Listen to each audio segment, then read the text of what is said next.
by Tommy Wright, Phillips again, and Sunderland has... Kevin Ball holds that trophy aloft for the second time.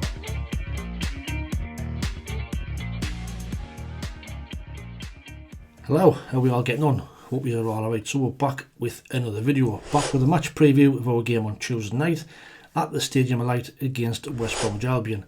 Massive week for the club with West Brom Tuesday and then Sheffield United away on Friday night. We need to get a win tomorrow to really get back on track and get ourselves back top of the league. Massive week, like I said, but we need to focus on one game at a time, really, starting with tomorrow night. Now, there was a bit of a mixed reaction to the review video I did for Millwall. Some people agreeing, some people feeling I was a little bit harsh on the team and the way we drew 1-1 and the substitutions or lack of. But I'll still reiterate what I said in the preview video for that. I did say that I would be more than happy with the point. You know, when you're playing a team that's in form at home and they beat Leeds and Burnley in the last two home games, we've made 6 changes from the game against Coventry, so to come away with a point is a fantastic result, but it's the way that 1-1 result came about that had me frustrated, and that was why I had a bit of a rant. You know, surely when you're winning 1-0 in injury time, you have to manage the game better. You know, they were bombarding us, so even to use Adil Sheikh and Abdullah Bar, even if you don't fancy them, just to waste a bit of time and disrupt their flow in the game, surely makes sense. You know, it's game management. We've seen it time and time again when teams come to the Stadium Light, you've got to become a bit of a shithouse. You're time wasting tactics, you do everything to gun down, and this, that and the other way. You're too nice at times, and I felt that was the case as well. And again, when Elektic is through in the 92nd minute, do we all have to go and bombing forward? You know, keep your discipline, keep your shape. We didn't score. One long ball downfield. They're in down the left. Luke O'Nien gets caught out of position. One cross in the box at the back post. It's 1-1, and it's 2 points dropped. So that was the frustrating thing. Not the actual performance. Even though second half we never turned up, but it was the way that 1-1 came about. If we'd beat Coventry, you know, the weekend before the break, it would have made that point even better. But because we've done the same in the game previous, for me that's 4 points dropped, and we could be sitting, you know, 4 points clear at the top of the league ideally. So even though, you know, we've made the best start to a championship season since 1998 when we won the league by 105 points, and we are unbeaten in 9 games, we need that win quickly. You know, we can't afford to go into the Christmas period in this mindset of accepting draws. For me, we need to be getting wins. Now, when our neighbour tipped us to be top of the league, and we weren't expected to be there anywhere near the top 2 or 3, but the fact is we are. So why should we just accept it if we start dropping off and start dropping down the league and just say, oh well, we weren't expected to be there, so it's alright? It's not alright. All that hard work to get there is why we now should be pushing on and aiming to stop there for the rest of the season. And this Christmas period is massive. You know, the next set of fixtures in the next 5 weeks from now until the beginning of January will go a long way to defining our season. I think there's 27 points to play for between now and the 1st of January.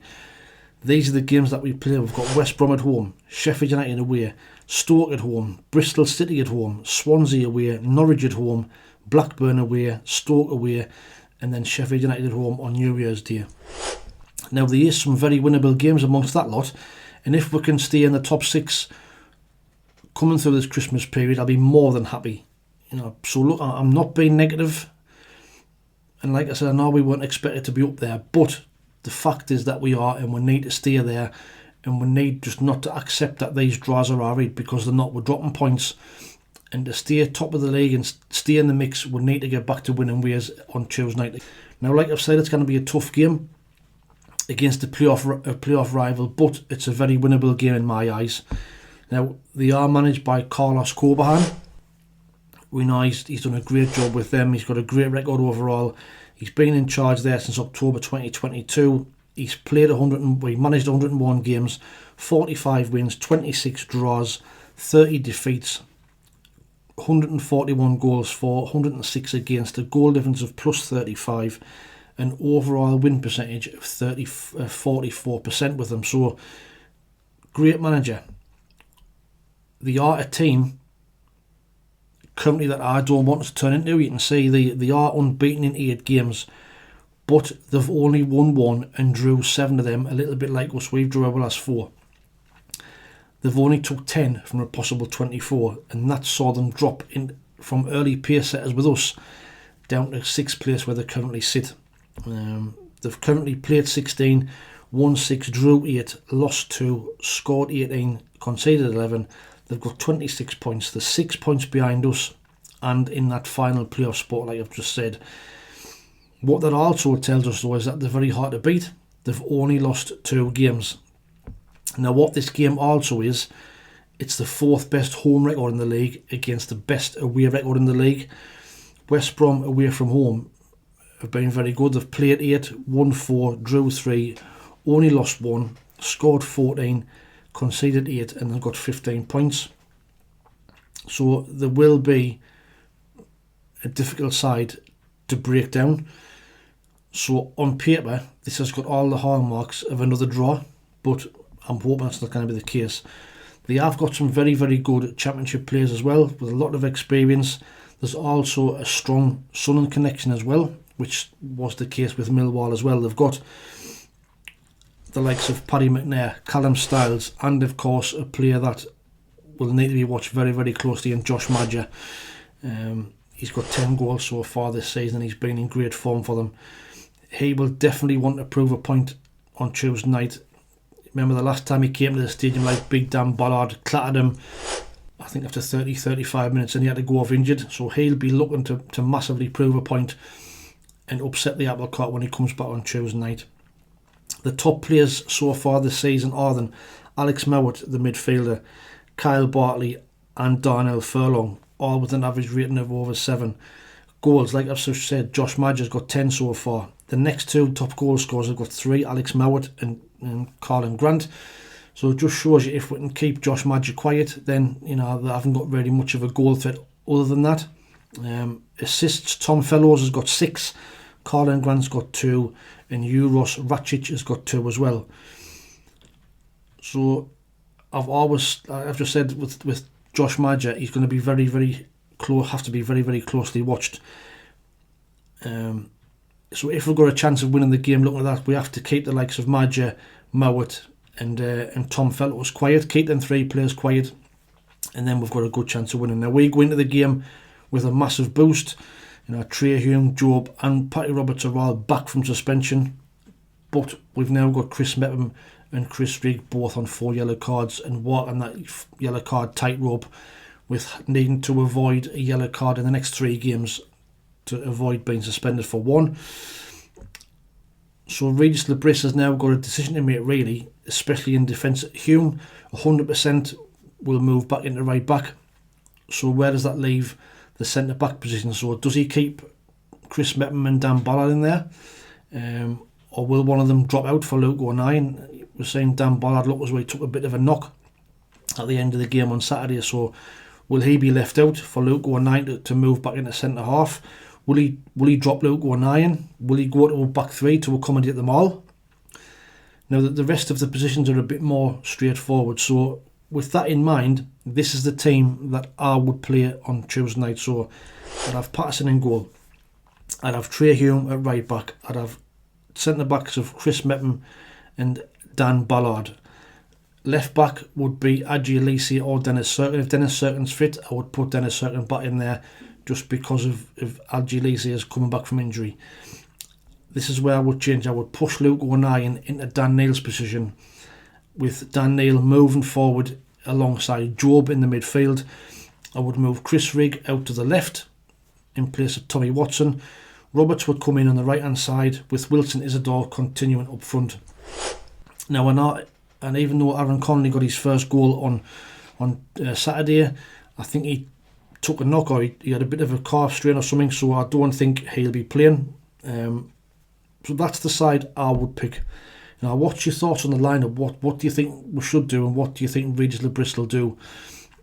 Mainly around that defensive area and Luke O'Nien, and how does he fit in, and how does he fit them all in?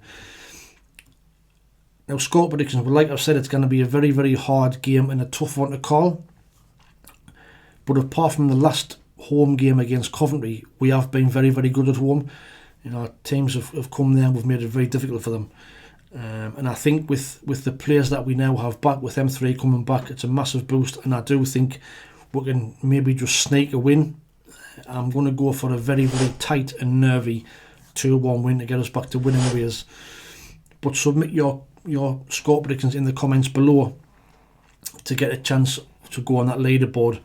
The shirt competition looks like this. 8 people got the correct score right against Millwall. Alex Dixon, Bill Crawford, David Edwards, Ibrahim Al-Mutawar, John Ruddock, John T, Peter Smith and Ria Knight all predicted a 1-1 draw, with Malcolm Donaldson and Brian Green predicting draws and getting 2 points each. So that leaves the scoreboard looking like this. John Ruddock is out in front on his own on 30 points. So well done, John. But if you want to try and beat him, you know, get your predictions in them comments below. So see on there, John Ruddock on 30, Peter Smith's got 28, Mel Lacey 25, Tim the Minion 24, Chris Carter-Jackson, Kenneth Allen and Ria Knight on 22, and they are the top 5. And you can see the rest of the names on there, which make up the top 10. Other games this week, so that affect us. So we've got Tuesday, Burnley are at home against Coventry. I'm hoping Coventry can continue that kind of resurgence. The drew with Sheffield United on Saturday afternoon. Arguably Sheffield United had a man sent off, but was still a good performance. And Sheffield United are at home against Oxford. You know, Oxford got beat 6-2 against Middlesbrough at the weekend, so Sheffield United will be looking at that as a definite 3 points. And then on Wednesday, Leeds are at home to Luton. Another game on paper where it looks a hard game, but the form Luton have been in recently, even though they did win at the weekend, Leeds will be hoping to win that. They are now top of the league, so that's just let the way and say that one plays out. And Middlesbrough, who are absolutely flying at the moment, are playing Blackburn at home. Again, another game where you think the Middlesbrough would win that one. So it's on paper, it's even more vitally important that we get this win on Tuesday night. Now we know football doesn't always play out like that. You know, anything can happen, but we've just got to focus on ourselves and don't worry about what other teams are doing. It's down to us. We beat West Brom on Tuesday night, everything's alright. Heading into that game on Friday night against Sheffield United. So, like I say, Leeds are now top of the table alongside with us and Sheffield United second and third. It's massively important to get back to winning ways on Tuesday night, starting with West Brom. But let me know what your thoughts are in the comments below on the team selection, but most importantly, get your score predictions in for a chance to get on that leaderboard. Don't forget to check out Fanatics. The links are all down there in the description below for this week's offers. Like I say, Black Friday is coming up and Christmas, so there's some great offers in there. And also the Retro Hub, like I've said in previous weeks, Christmas 10 is the code to get 10% off anything what you purchase on the website. Have a look down there. It's on my Shopify website. The link's in the description below. But watch out for the match review coming out when hopefully we've done the business against West Brom. Until the next video, please like, share and subscribe to the channel if you don't mind. Be greatly appreciated. But thanks for watching. Take it easy, stay safe, and we'll speak soon. Ta-ra.